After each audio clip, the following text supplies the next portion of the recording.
अस्सलाम वालेकुम students. I hope कि आप लोग सब ठीक होंगे और आपने अभी तक हमारा चैनल जो है वो सब्सक्राइब कर लिया होगा। और अगर आपने अभी तक हमारा चैनल सब्सक्राइब नहीं किया है तो प्लीज़ आप हमारा चैनल अभी सब्सक्राइब कर लें।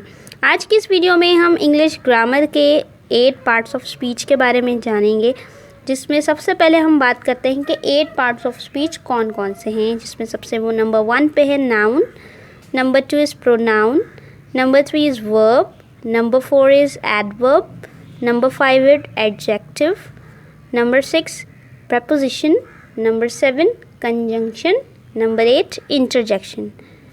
सबसे पहले हम बात करते हैं हमारे फर्स्ट पार्ट ऑफ स्पीच जो कि है नाउन।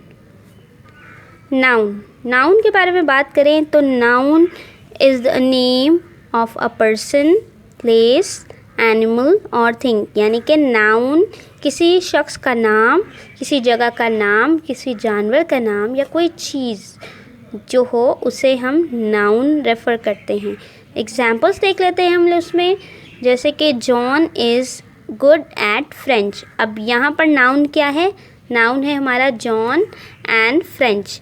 जॉन हमारा नेम है यहाँ पर और फ्रेंच जो है लैंग्वेज है। Sarah is beautiful.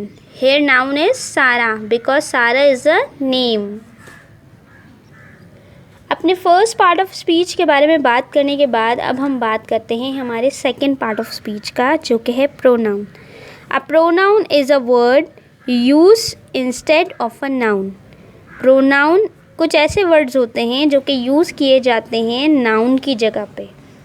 चलें एग्जाम्पल्स देख लेते हैं इनकी। Don't tell her the truth. अब यहाँ पे प्रोनाउन क्या है? हर क्यों? हर किसी नेम की जगह है तो रिप्लेसमेंट में क्या हो गया? वो pronoun. Second example, you can't blame him for everything. अब यहाँ पे हिम किसी लड़के के नाम की जगह रिप्लेस होके कहलाया प्रोनाउन। अब बात करते हैं अपने थर्ड पार्ट ऑफ स्पीच की, जो कि है वर्ब।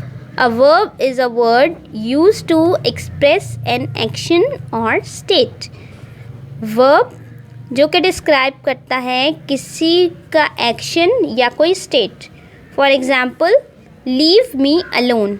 अब इधर लीव क्या हो गया? वो स्टेट हो गई जिसमें वो कह रहा है कि मुझे अकेला छोड़ दो। She writes a letter. अब यहाँ पे वर्ब क्या है? राइट्स, जहाँ पे वो लिख रहा है यानी कि एक्शन है, तो ये कहलाया हमारा वर्ब। हमारा फोर्थ पार्ट ऑफ स्पीच है adverb. An adverb is a word used to add something to the meaning of a verb, an adjective or another adverb. एक एडवर्ब कुछ ऐसे वर्ड्स होते हैं जो कि ऐड किए जाते हैं जिसमें वर्ब और एडजेक्टिव की किसी अनदर एडवर्ब के साथ एग्जाम्पल जो है वो शो करे। आप इसको एडवर्ब को इस तरीके से भी ले सकते हैं, लाइक स्लोली, जो कुछ वर्ड्स होते हैं हमारे स्लोली, कामली, लाउडली, ये सारे वर्ड्स हमारे एडवर्ब में आते हैं। Like my car drives quickly. अब उनकी कार जो है वो ड्राइव हो रही है। ड्राइव हमारा क्या हो गया? वर्ब हो गया। ठीक है, ड्राइव हमारा वर्ब हो गया। अब वो क्या हो रही है? क्विकली। उसकी क्वालिटी को इन्हेंस करके बता रहे हैं कि जो उनकी कार है वो क्विकली ड्राइव हो जाती है। The boy is crying loudly. अब द बॉय क्या हो गया? नाउन हो गया। क्राइंग हो गया, वर्ब हो गया। ठीक है, और लाउडली क्या हो गया? एडवर्ब, यानी कि एक बच्चा जो कि रो रहा है बहुत चीख कर, यानी बहुत लाउडली, बहुत तेज़ आवाज़ में रो रहा है। अब एडजेक्टिव की बात करते हैं। एडजेक्टिव हमारा फिफ्थ पार्ट ऑफ स्पीच है, जो कि है an adjective is a word used to add something to the meaning of a noun. यानी कि एडजेक्टिव कुछ ऐसे वर्ड्स होते हैं जो कि नाउन के मीनिंग को इन्हेंस कर रहे होते हैं। लाइक एग्जाम्पल्स आप देख लें। एग्जाम्पल्स में नंबर 1 है this is a blue car. अब कार हमारे पास यहाँ नाउन है जिसको इन्हेंस कर रहा है कलर इज़ ब्लू, यानी कार का कलर है ब्लू। तो इट्स मीन कि वो एडजेक्टिव उसकी क्वालिटी को एक्सप्लेन कर रहा है, उसके मीनिंग को एक्सप्लेन कर रहा है। माई वेकेशन वॉज एक्साइटिंग। क्या बयान हो गया कि उसकी क्वालिटी होगी कि वो बहुत ज़्यादा एक्साइटेड है अपनी वेकेशन, या उसकी वेकेशन जो है बहुत ज़्यादा एक्साइटिंग थी।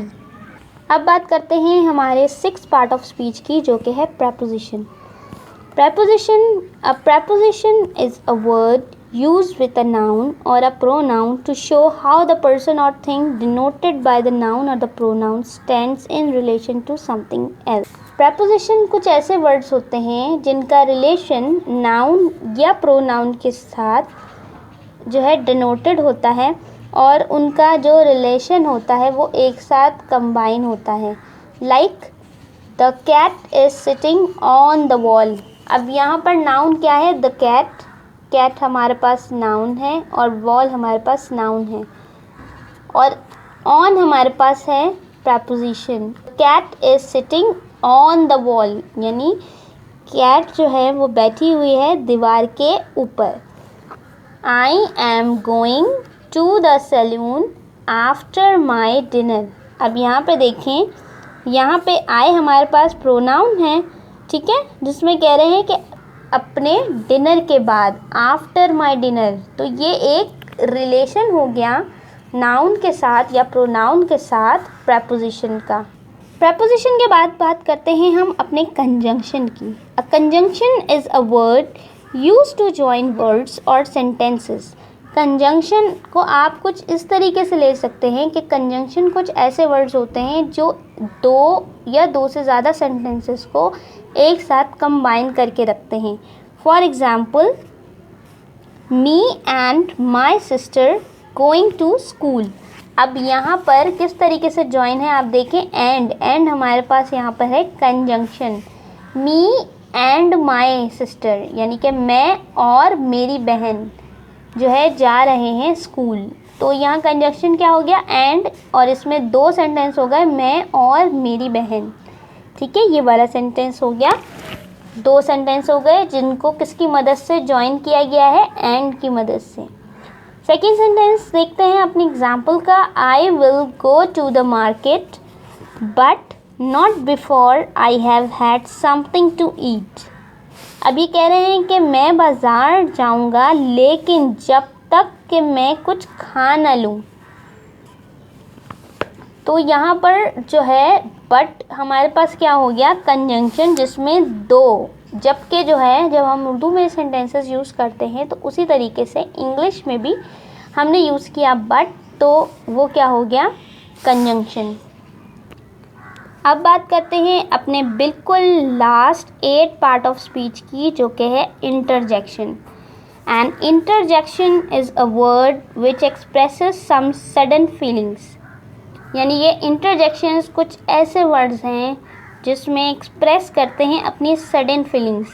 सडन फीलिंग किस तरीके से? हुर्रा, युपी, और ये कुछ वर्ड्स होते हैं जो कि हम यूज़ करते हैं जब हम बहुत ज़्यादा एक्साइटेड होते हैं. एग्जाम्पल्स हम देख लेते हैं. वेल, व्हाट डिड यू से? वेल हमारे पास क्या हो गया? Interjection. Hurray, you pass your exam. Hurray हमारे पास क्या हो गया? इंटरजेक्शन. इंटरजेक्शन की एक और बात बताती हूँ. इंटरजेक्शंस में आप इमोशंस भी होते हैं, जैसे ओह, वो भी हमारा इंटरजेक्शन कहलाएगा.